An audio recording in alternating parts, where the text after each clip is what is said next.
Sobat Maestro, sesaat lagi kita akan bersama-sama mengikuti program Hidup Sehat Pilihan Kita.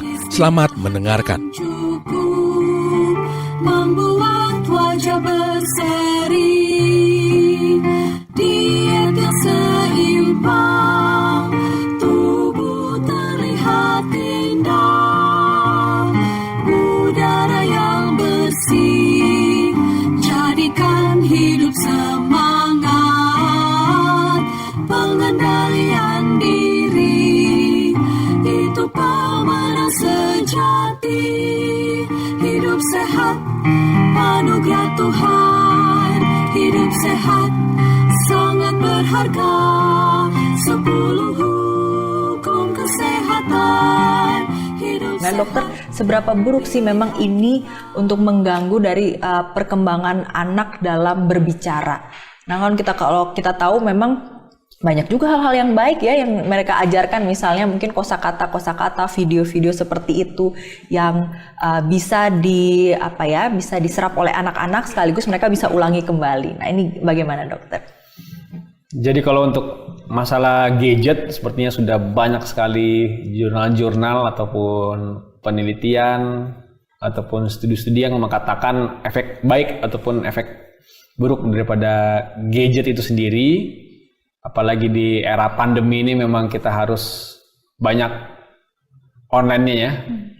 Dan istilah daripada tumbuh kembang ataupun anak-anak biasanya memang mengarah ke screen time. Jadi istilahnya screen time, apakah itu dengan gadget, apakah itu dengan laptop ataupun dengan TV, itu sama aja, disamakan.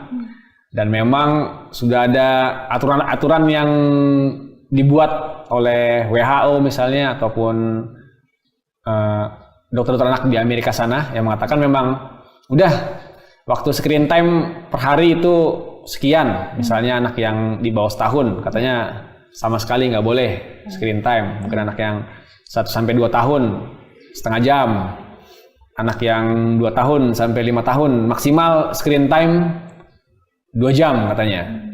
Dan nggak boleh mengganggu pola tidur ataupun tidak boleh mengganggu bermain. Jadi ya kita harus konsekuensi karena ini kan juga memang udah datanya sudah banyak sekali ya.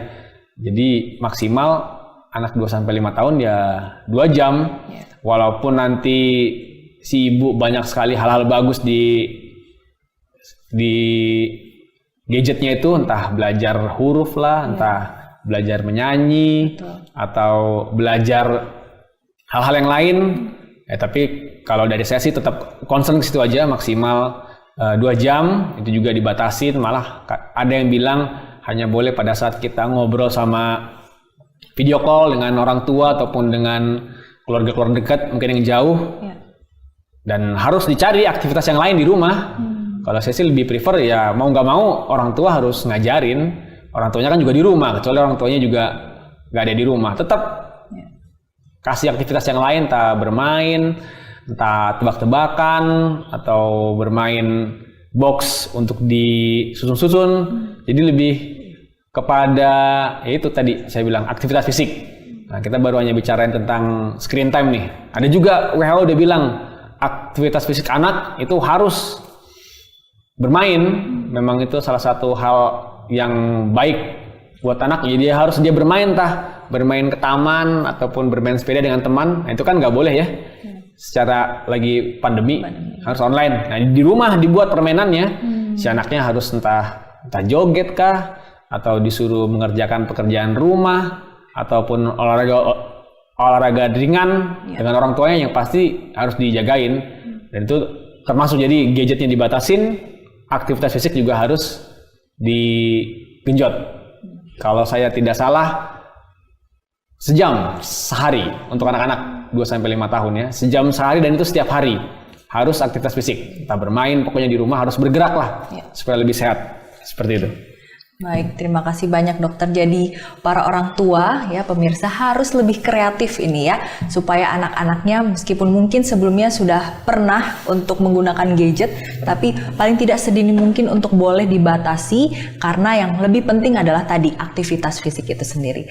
Baik dokter, kita sudah membahas tadi terkait bagaimana speech delay ini. Sekarang kita mau bermain sedikit dokter tentang mitos dan fakta yang mungkin kita pernah dengar ya informasi-informasi kesehatan ini, namun kita harus bisa meluruskan nih dokter karena mungkin aja orang berpikir bahwa ini benar, taunya ini mitos. Jadi kita akan bermain mitos dan fakta terlebih dahulu, dan apabila dokter nanti katakan ini mitos atau fakta nanti boleh dijelaskan sedikit ya dokter ya.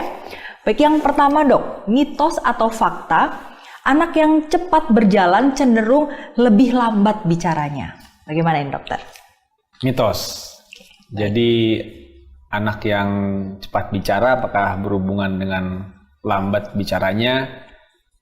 Mitos, menurut saya sih mitos ya. Jadi memang dalam hal tumbuh kembang anak itu harus beriringan, dan memang tadi ya kita udah bahas ada beberapa checklist, itu ada banyak di internet, silahkan dilihat. Ibu-ibu ataupun keluarga-keluarga di rumah boleh melihat, dan itu harus beriringan. Ada salah satu pendekatan daripada grafiknya itu. Jadi memang ada beberapa aspek dalam tumbuh kembang anak, tidak hanya bicara, harus juga motorik kasar, misalnya dia untuk berjalan kah, motorik halus, dan juga personal sosial. Jadi gimana si anak itu bisa bermain dengan temannya atau berhubungan dengan orang tuanya. Dan berjalan ini termasuk motorik kasar, dan harus ada juga checklistnya sendiri. Dan itu di usia setahun biasanya sih memang beriringan ya. Jadi memang tidak berhubungan, dan memang kan itu yang sering dibilang oleh orang-orang zaman dulu ya. Nanti anak yang cepat jalan bicaranya Akan lebih lambat, anak yang ya sebaliknya seperti itu. Kalau kami sih melihat itu ya sebuah mitos, dan memang ya harus pas lah. Dan kalaupun memang terlambat, mungkin terlambat 1-2 bulan, 3 bulan masih bisa kita anggap oke, nanti kita tunggu lagi. Tapi kalau memang sudah di atas 3 bulan atau di atas 6 bulan, ini harus dikejar, harus segera berobat menurut saya sih. Harus segera didiagnosa lah.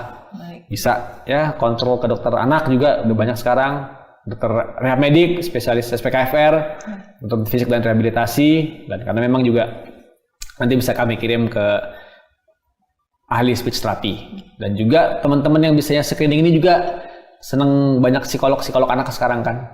Itu sering sekali membuat edukasi-edukasi terkaitan dengan hal ini. Dan juga mungkin moms ya, edukator-edukator, influencer di Instagram yang menurut saya sangat baik ataupun sangat layak untuk kita follow, karena kita bisa ngikutin dia dan kita praktekin ilmunya ke anak-anak kita. Yang simple, sederhana, tapi sangat membantu gitu.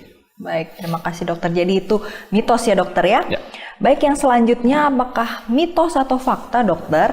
Ini terkait dengan jenis kelamin dari anak kita sendiri. Katanya sih anak laki-laki memang akan lebih lambat bicaranya daripada anak perempuan. Ini mitos atau fakta dokter? Jadi untuk tumbuh kembang anak, yang untuk tadi ya screening untuk bicara memang belum dibedakan itu antara anak cowok dan anak perempuan.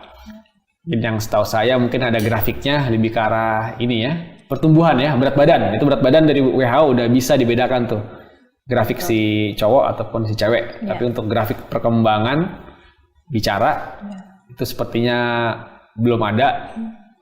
Mungkin data lebih banyak mana yang kena speech delay. Saya juga belum pernah baca apakah lebih banyak laki-laki atau perempuan, tapi kalau menurut saya sih ya, menurut pengalaman saja, saya ya sama aja, nggak pengaruh mau perempuan mau laki-laki.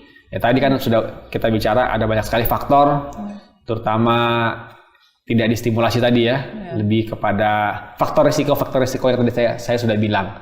Untuk gender sepertinya tidak ada hubungan, mitos juga. Baik, berarti itu mitos ya dok ya. Sobat Maestro, Anda baru saja mendengarkan program Hidup Sehat Pilihan Kita. Terima kasih atas kebersamaan Anda. Istirahat yang cukup membuat wajah berseri.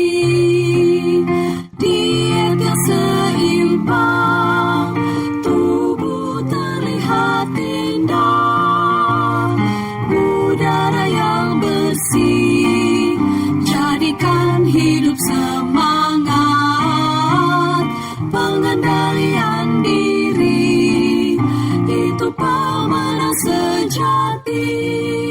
Hidup sehat, anugerah Tuhan, hidup sehat, sangat berharga. 10 hukum kesehatan, hidup sehat.